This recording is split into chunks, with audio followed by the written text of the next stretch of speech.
5 വർഷം കഴിയുമ്പോൾ എല്ലാവരുടെ ശമ്പളം പരിഷ്കരിക്കുന്നതല്ലേ. ഞങ്ങളുടെ മാത്രം ശമ്പളം ഇവർക്ക് പരിഷ്കരിക്കാൻ ഞങ്ങൾ തന്നെ സംസാരിക്കേണ്ടി വന്നു. ഞങ്ങളൊക്കെ അത്യാവശ്യം 10 കൊല്ലം കൊണ്ട് ഞങ്ങളുടെയൊക്കെ ജോലി അവസാനിക്കും.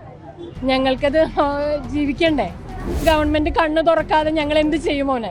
സാധാരണക്കാരെ ഞങ്ങൾക്ക് വിഷമിപ്പിക്കണം എന്നൊരു ആഗ്രഹമില്ല. ഞങ്ങൾ പല പ്രാവശ്യം ആവശ്യം ഉന്നയിച്ചതാണ്. ചെയ്യാത്തത് ഞങ്ങളുടെ കുഴപ്പമല്ല. അവർ ഓരോ നിയമം വെച്ചേക്കാണ്. ട്രെയിനുകൾക്ക് ഇത്ര, ഇതില്ലാത്തവർക്ക് ഇത്ര, അതൊക്കെ അവരുടെ തന്നെ നിയമങ്ങളാണ്. ഇതിങ്ങനെ തന്നെ തുടരും. ഇതിനൊന്നും നടന്നില്ലെങ്കിൽ ഇതിങ്ങനെ തന്നെ തുടരും. ഇതിന് മാറ്റമില്ല. കാരണം 8 കൊല്ലമായിട്ടൊന്നും സംഭവിച്ചിട്ടില്ല.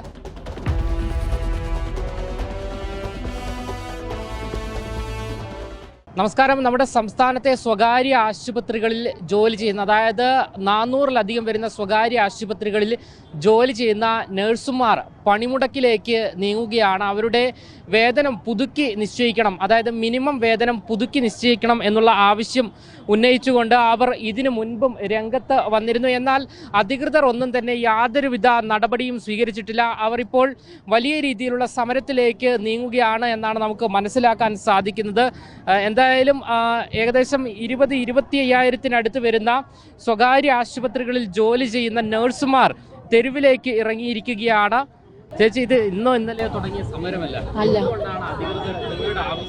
ഞങ്ങളുടെ ആവശ്യം ഞങ്ങൾ ഗവൺമെന്റിനോട് പല പ്രാവശ്യം പറഞ്ഞായിരുന്നു. അവരത് നടപടി എടുക്കാതെ ഇരുന്നപ്പോൾ ഞങ്ങളിപ്പോ നിവൃത്തിയിലാണ് ഇറങ്ങിയതാണ്. 5 വർഷം കഴിയുമ്പോൾ എല്ലാവരുടെ ശമ്പളം പരിഷ്കരിക്കുന്നതല്ലേ. ഞങ്ങളുടെ മാത്രം ശമ്പളം ഇവർക്ക് പരിഷ്കരിക്കാൻ ഞങ്ങൾ തന്നെ സംസാരിക്കേണ്ടി വന്നു. പണിമുടക്ക് ഞങ്ങള് കഴിഞ്ഞ 21-ാം തീയതി ഞങ്ങളൊരു സമരം, അത് പണിമുടക്കല്ല, ഞങ്ങൾ അത്യാവശ്യം ജോലിക്കാരെ കൊടുത്തിട്ടുണ്ടായിരുന്നു. ഇന്ന് ഞങ്ങള് എമർജൻസിയിൽ മാത്രമേ ആളെ കൊടുത്തിട്ടുള്ളൂ. വാർഡുകളിലൊന്നും ആൾക്കാരില്ല. ഇതിങ്ങനെ തന്നെ തുടരും. ഇതിനൊന്നും നടന്നില്ലെങ്കിൽ ഇതിങ്ങനെ തന്നെ തുടരും. ഇതിന് മാറ്റമില്ല. കാരണം 8 കൊല്ലമായിട്ടൊന്നും സംഭവിച്ചിട്ടില്ല. നിലവിലിപ്പോൾ വേതനം ഞങ്ങൾക്ക് 20,000 ബേസിക് വെച്ചിട്ടുണ്ട്. പിന്നെ ഞങ്ങളുടെ സംഘടന വെച്ചിട്ട് ഞങ്ങൾക്ക് കുറച്ച് സാലറി, അത് അലവൻസ് ആണ് കയറിയിരിക്കണേ, അല്ലാതെ ഞങ്ങളുടെ ബേസിക്കിലല്ല കയറിയിരിക്കണേ. അത് അവർക്ക് എപ്പോൾ വേണമെങ്കിലും നിർത്താം. അതുകൊണ്ട് ഞങ്ങൾക്ക് ഉപകാരമില്ല. പിന്നെ ഞങ്ങളൊക്കെ അത്യാവശ്യം 10 കൊല്ലം കൊണ്ട് ഞങ്ങളുടെയൊക്കെ ജോലി അവസാനിക്കും. ഞങ്ങൾക്കത് ജീവിക്കണ്ടേ?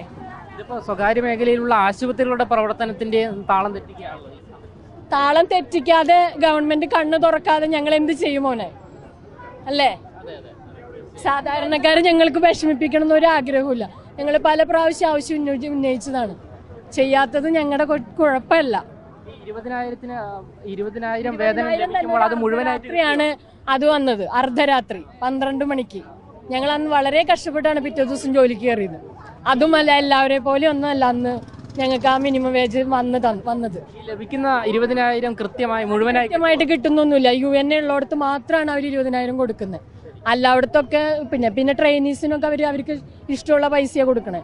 അവർ ഓരോ നിയമം വെച്ചേക്കാണ്. ട്രെയിനുകൾക്ക് ഇത്ര, ഇതില്ലാത്തവർക്ക് ഇത്ര, അതൊക്കെ അവരുടെ തന്നെ നിയമങ്ങളാണ്. ഓരോ മാനേജ്മെന്റിന് ഇഷ്ടമുള്ള പോലെയാണ് ചെയ്യണത്. ഗവൺമെന്റ് പ്രഖ്യാപിച്ചാലല്ല അത് ഞങ്ങൾക്കായി കിട്ടുള്ളൂ. എന്റെ പേര് ബിന്ദു, തൃശ്ശൂര് അമല ഹോസ്പിറ്റൽ. എന്തായാലും ഇതാണ് നഴ്സുമാരുടെ ഒരു സാഹചര്യം. ഇന്നോ ഇന്നലെയോ അല്ല ഇവർ സമരം തുടങ്ങിയിട്ട്, നിരത്തിലേക്ക് ഇറങ്ങിയിട്ട്, തെരുവിലേക്ക് ഇറങ്ങിയിട്ട്. ഇവരുടെ സാലറി എന്ന് പറയുന്നത് 20,000, 18,000 എന്നിങ്ങനെയാണ്. എന്നിട്ടും അതുപോലും കൃത്യമായി നൽകുന്നില്ല. ഇവരുടെ മിനിമം വേതനം പുതുക്കി നിശ്ചയിക്കണം എന്നുള്ള ആവശ്യമാണ് നഴ്സുമാർ പ്രധാനമായും ഉന്നയിക്കുന്നത്. സർക്കാർ ഇതുവരെയും ഈ ഒരു കാര്യത്തിൽ തീരുമാനം എടുത്തിട്ടില്ല. ഇവർ നേരത്തെ പറഞ്ഞതുപോലെ ഇന്നോ ഇന്നലെയോ തുടങ്ങിയ സമരമല്ല. എന്നിട്ട് പോലും സർക്കാർ കണ്ണു തുറക്കാത്ത ഒരു സാഹചര്യമാണുള്ളത്. നിലവിലിപ്പോൾ യുണൈറ്റഡ് നഴ്സസ് അസോസിയേഷനാണ് ഇത്തരത്തിൽ, ആ സംഘടനയിൽ ഉൾപ്പെട്ട നഴ്സുമാരാണ് നിലവിലിപ്പോൾ സമരവുമായി രംഗത്ത് വന്നിരിക്കുന്നത്. ഇക്കഴിഞ്ഞ ദിവസവും ഇവർ സമരമുഖത്ത് തന്നെയായിരുന്നു. വീണ്ടും അവർ തലസ്ഥാനത്തേക്ക് എത്തിയിരിക്കുകയാണ്. എന്തായാലും വരും ദിവസങ്ങളിലും ഈ ഒരു വിഷയത്തിൽ വലിയ രീതിയിലുള്ള പ്രതിഷേധം ഉയരും എന്നാണ് UNA ഭാരവാഹികൾ നമ്മളോട് വ്യക്തമാക്കുന്നത്.